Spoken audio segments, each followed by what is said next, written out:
Stop saying, I am boring. English mistakes you should avoid. Do you say, I'm boring? Uh-oh, that might not mean what you think. If you say I'm boring, you're saying you make people feel bored. The correct way to say you're feeling that way is, I am bored.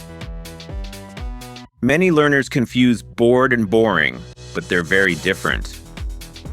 Bored means how you feel.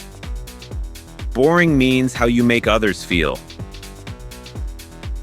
So when you say, I'm bored, it means I don't have anything interesting to do. But if you say, I'm boring, it means I'm not interesting. People don't like talking to me. Yikes. Here we have quick tips. If it ends in ed, it usually means how you feel. If it ends in ing, it usually means how something makes you feel. Look these examples. I'm tired. This job is tiring. I'm confused. This grammar is confusing. So remember, I'm bored, not I'm boring, unless you really want to say that, but I doubt it. Did you ever make this mistake? Tell me in the comments. And don't forget to like, subscribe, and share this video with your friends. Bye-bye.